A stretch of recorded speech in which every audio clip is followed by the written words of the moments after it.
Bismillahirrahmanirrahim. Assalamualaikum warahmatullahi wabarakatuh. Oke, kita masuk ke video pertama untuk kuliah ini ya. Ini materi untuk minggu kedua, yaitu sistem modeling, khususnya state space. Seperti sudah disampaikan di pertemuan pertama ya, dan juga pada saat penjelasan RPS, sebetulnya sistem modeling ini sudah ada mata kuliahnya sendiri ya, yang paralel dengan mata kuliah DSK ini. Tapi kita tetap menyampaikan lagi. Jadi untuk sistem modeling secara umumnya hanya semacam review saja karena sudah pernah disampaikan di sinyal dan sistem, dan untuk highlight apa yang akan disampaikan di mata kuliah pemodelan. Tapi ada pemodelan khusus yang akan kita bahas di sini, yaitu state space modeling, karena itu punya apa ya, ini sendiri kalau untuk sistem kendali. Jadi untuk pemodelan di sini hari ini yang kita khususkan adalah untuk state space. Oke, kita review dulu mengenai pemodelan. Jadi intinya adalah pemodelan itu dari real world gitu ya, ada masalah atau bukan masalah sih, apapun yang ada di real world gitu. Kemudian kita lakukan identifikasi. Problem ini tidak harus diartikan masalah yang gimana gitu ya, tapi whatever it is yang mau kita modelkan, berarti kita identifikasi apa yang mau kita modelkan. Nah dari situ kita buat pemodelan. Dan ini sebenarnya intinya proses identifikasi ini adalah penyederhanaan. Jadi apa sih yang mau kita lihat? Jadi kalau di PR kemarin itu tugas pertama adalah menyebutkan sistem kendali yang ada di aplikasi, kemudian mengidentifikasi apa sih sistemnya, kemudian apa sih variabel yang ingin dikendalikan, apakah kita ingin mengendalikan kecepatan, apakah kita ingin mengendalikan posisi, apakah kita ingin mengendalikan suhu, apakah kita ingin mengendalikan aliran air atau aliran minyak dalam pipa atau apa gitu ya. Jadi itu adalah identifikasi, dan dari situ kemudian kita buat model. Model ini harus berdasarkan identifikasi ini tentu saja. Tadi apa variabel yang kita inginkan, misalnya tegangan atau kecepatan, lalu variabel apa lagi yang mempengaruhi itu.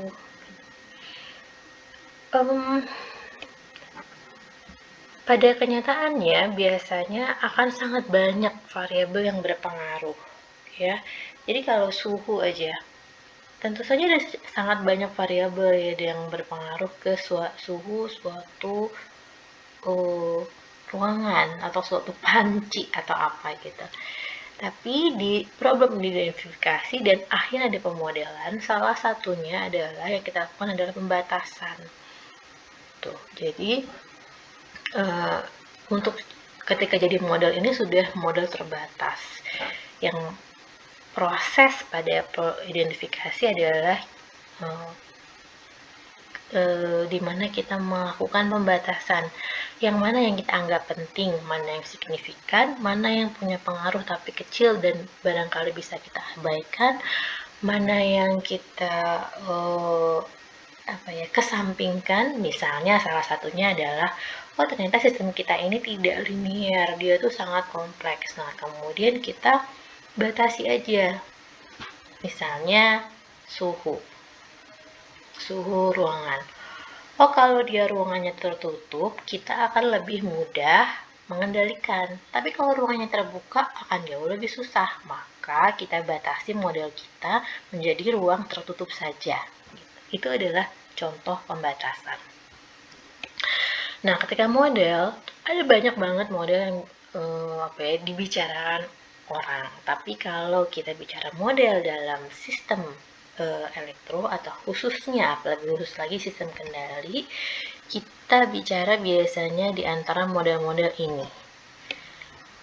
Pertama adalah blok diagram, kemudian ada sinyal flow graph. Ini dua, ini adalah model grafis yang sudah kita kenal di mata kuliah sebelumnya, sinyal dan sistem. Kemudian ada differential equation, ini juga kita sudah sangat familiar, dari mulai kalkulus dan sebagainya. Kemudian ada transfer function, ini juga kita sudah familiar di semester lalu ya. Jadi 4 model ini yang kita sudah familiar, dan mereka itu bisa memang harus saling berhubungan ya satu sama lain. Nah, yang baru adalah state space model. Itu adalah model menggunakan matriks yang akan kita bahas lebih banyak di pertemuan kali ini atau materi minggu ini. SS ini state space ya, ini transfer function, ini differential equation atau persamaan diferensial, sinyal flow graph, dan blok maksudnya blok diagram. Nah, itu semua kita masukkan kategorinya adalah mathematical modeling. Jelas-jelas kalau differential equation namanya juga persamaan, pasti mathematical modeling ya. Transfer function juga begitu. Dan di sini saya juga ingin mengingatkan bahwa transfer function itu berhubungan dengan erat dengan impulse response. Jadi kalau transfer function itu adalah dalam bentuk Laplace atau Z transform, Ks, Hz, sementara impulse response adalah bentuk time domainnya, H kecil N atau H kecil T gitu ya. Blok diagram dan sinyal flow graph adalah grafis, dua-duanya bisa dipakai. Ini akan memberikan systematical overview. Differential equation itu biasanya bisa diturunkan, salah satu model yang diturunkan langsung dari formula fisikanya, jadi misalnya rangkaian listrik, komponen, atau mechanical gitu, itu adalah model langsung dari persamaan fisika, tapi kemudian juga masih dalam bentuk differential equation, bisa kita manipulasi sehingga dia bisa dapat jadi persamaan sistem yang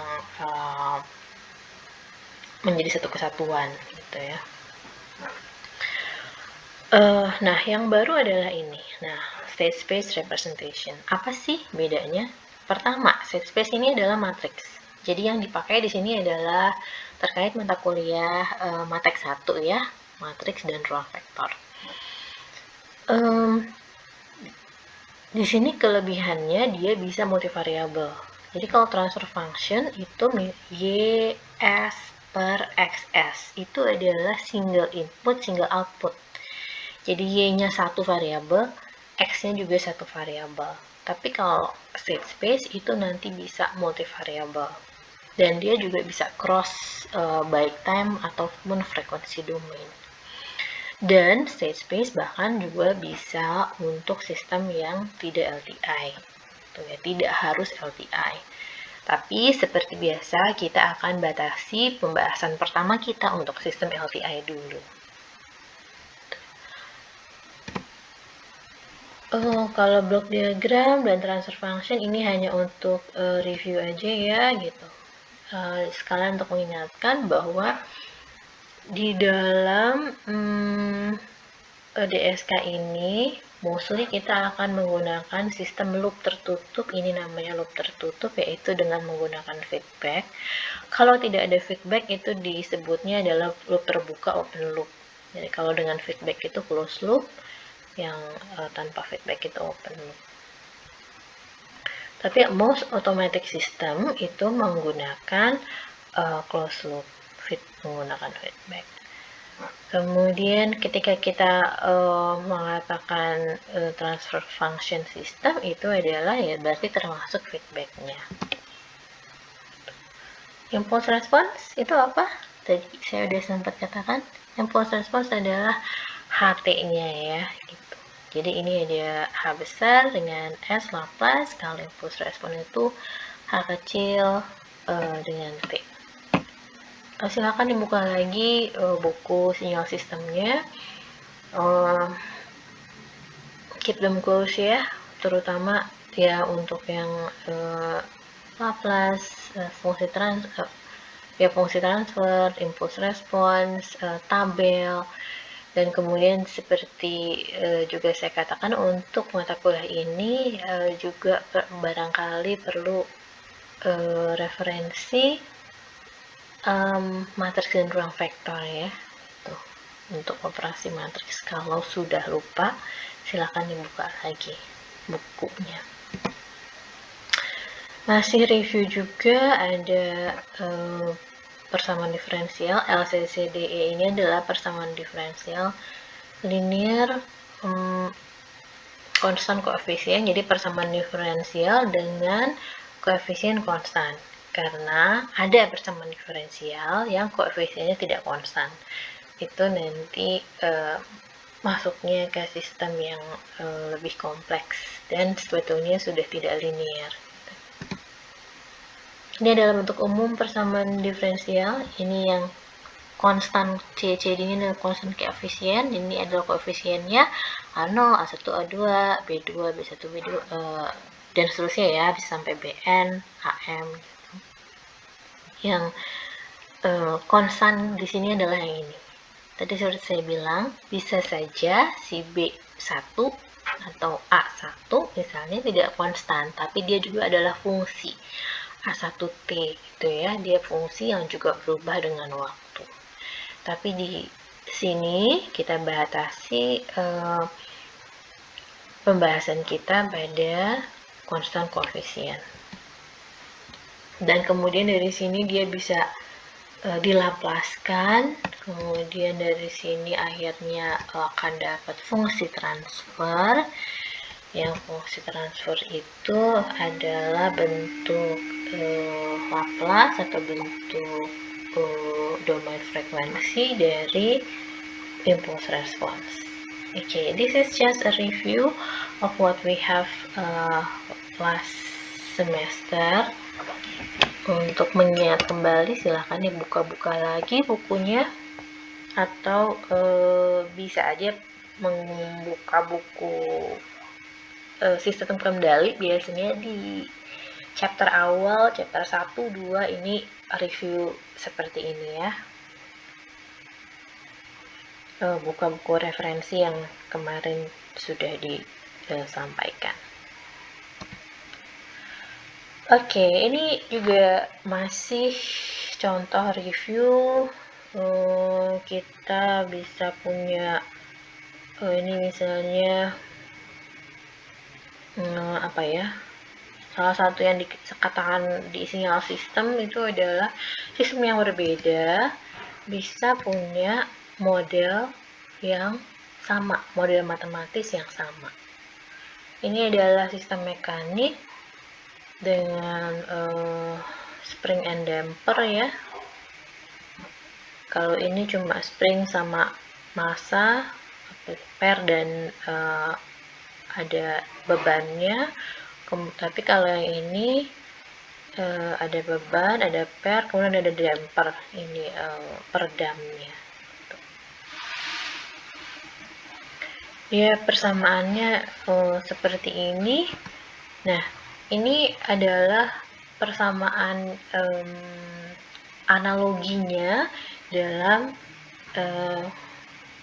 rangkaian elektrik, yaitu ada bebannya adalah tahanan, kemudian ada spring dan damper.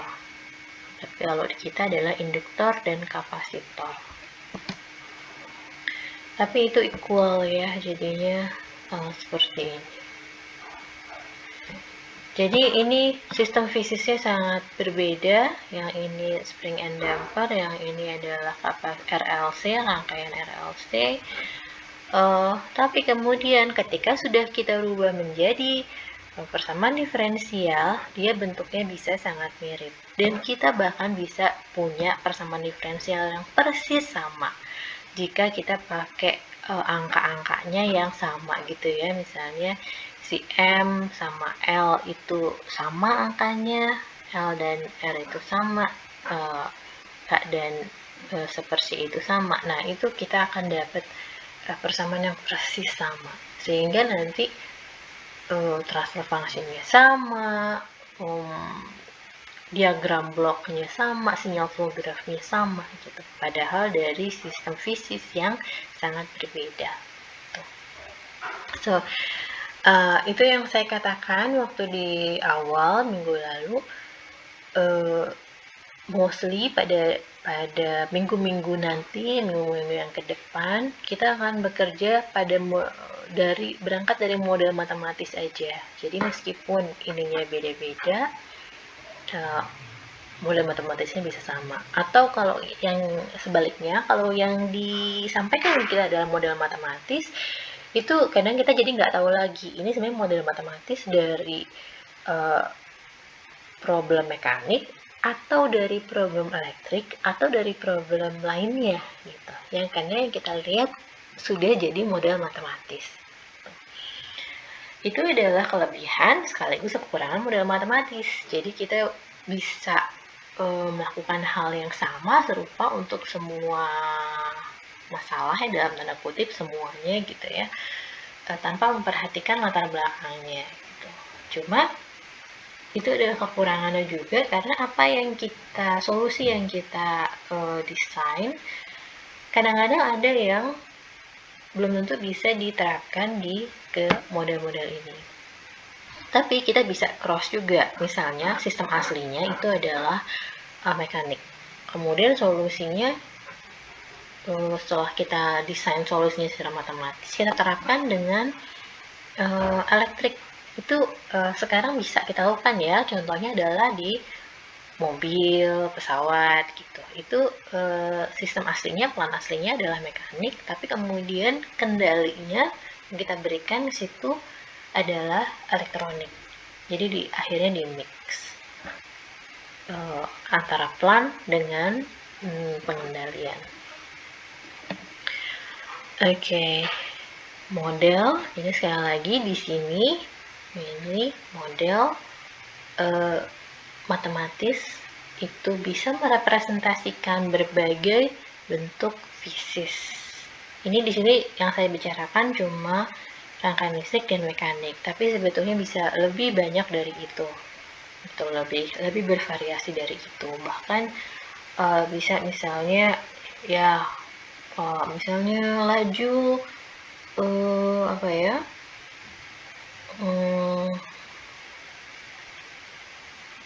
obat konsentrasi suatu obat atau vaksin di dalam darah, itu juga termasuk sesuatu yang dimodelkan dalam persamaan diferensial kalkulus juga. Di buku itu ada beberapa contoh-contoh yang seperti itu, mungkin nanti bisa saya highlight juga contoh-contohnya. Oke, sampai sini dulu untuk bagian pertama, nanti kita lanjutkan di bagian keduanya ya.